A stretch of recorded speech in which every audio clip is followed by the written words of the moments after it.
Namaste everyone, welcome back to In today's video, we'll explore the fascinating journey of the Commonwealth Games, from their purpose and history to the highlights of the Glasgow 2026 Games. Welcome to this explainer. Today, we're diving into what is honestly one of the wildest pivots in modern sports history. I mean, imagine an event so massive, with decades and decades of tradition, just suddenly forced into a radical, last-minute reset. A reset that completely changes the rules of the game for the athletes and the nations involved. We are, of course, talking about the Commonwealth Games. Specifically, we're going to look at the intense, dramatic shifts of the 2026 edition, how some nations completely defied the odds when the deck was stacked against them, and where this historic global tradition is heading next as it approaches a truly monumental milestone. All right, let's take a quick look at our roadmap for today. We're going to hit 5 key areas. 1. Welcome to the Games. 2. Glasgow 2026, the reset.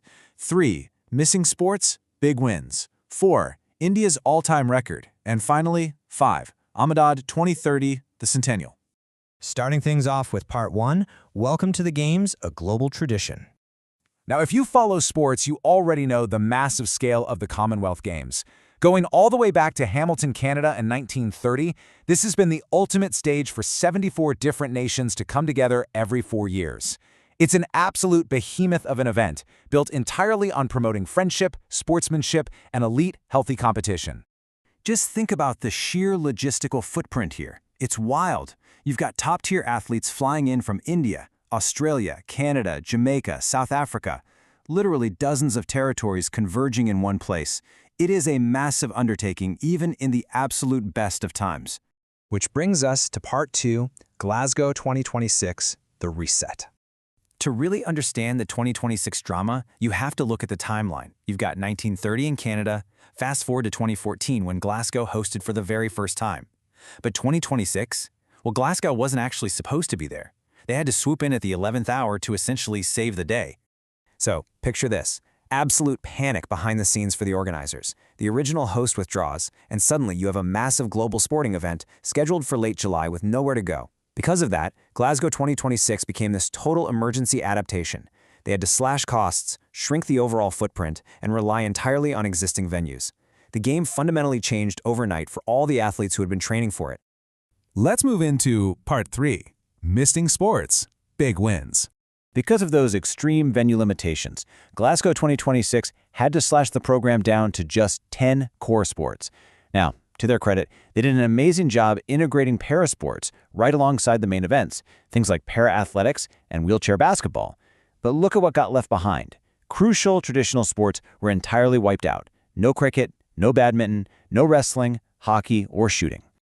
And look, this wasn't just a minor scheduling hiccup. This was devastating. For a global powerhouse like India, sports like wrestling, badminton, and shooting are absolute strongholds.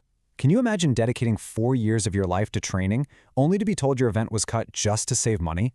Pre-game medal prospects for the entire nation were severely threatened. But here is where the story gets absolutely incredible. You'd think a team missing their absolute best events would just fold, right?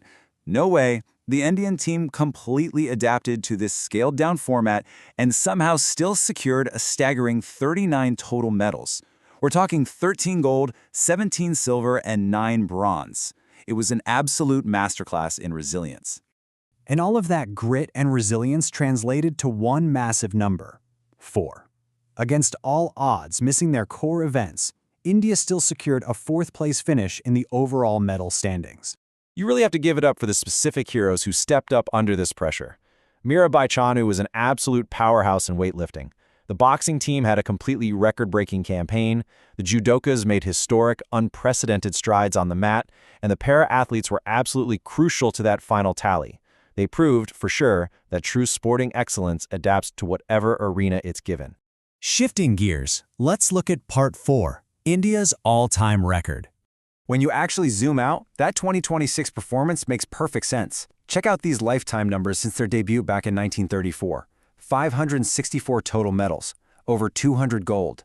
This massive tally proves India isn't just showing up to participate, they are one of the most formidable, dominant forces in the entire Commonwealth. But if we're talking about their absolute pinnacle, we have to talk about Delhi 2010. This was a major milestone moment where India hosted the Games, fully leveraged that home field advantage, and secured a jaw-dropping 101 medals, finishing second overall. Honestly, it remains the gold standard for their Commonwealth athletic achievement. And that leads us to Part 5, Ahmedabad 2030, the Centennial. So, with Glasgow successfully navigating the incredibly rocky waters of 2026, who exactly is stepping up for 2030? Where does a tradition like this go next? Well, the answer is Ahmedabad, Gujarat in India. This is a monumental return to hosting for the nation. It's their first time taking the reins since that legendary 101 medal performance in Delhi back in 2010. But this isn't just any regular cycle. The crucial number here is 100. 2030 actually marks the 100th anniversary of those very first games in Hamilton. So Ahmedabad isn't just hosting a game, they are taking on the historic Centennial edition. The vision here is massive. This is, without a doubt, a strategic flex. By hosting the 100th anniversary, India is setting out to showcase its world-class infrastructure to the entire globe. They are quite literally setting the stage to prove they can facilitate the grandest sporting events on Earth moving forward.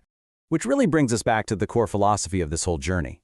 The official ethos is that they celebrate unity, friendship, and excellence across the Commonwealth. Whether it's a scrap-together emergency reset in Glasgow or a massive sprawling centennial celebration in Ahmedabad, that spirit of excellence is what ultimately drives these athletes. I want to leave you with this thought today. Glasgow proved that sometimes less is actually more when the focus stays strictly on the athletes. But with the massive, unprecedented scale expected in India, will the 2030 centenary in Ahmedabad completely redefine how we host global sports? It is going to be a fascinating road to 2030. Thanks so much for joining me for this explainer. Keep learning, and I'll catch you next time. And that's a wrap on our journey. Sports unite nations and inspire generations. Let's continue to support our athletes. Don't forget to like. Jai Hind.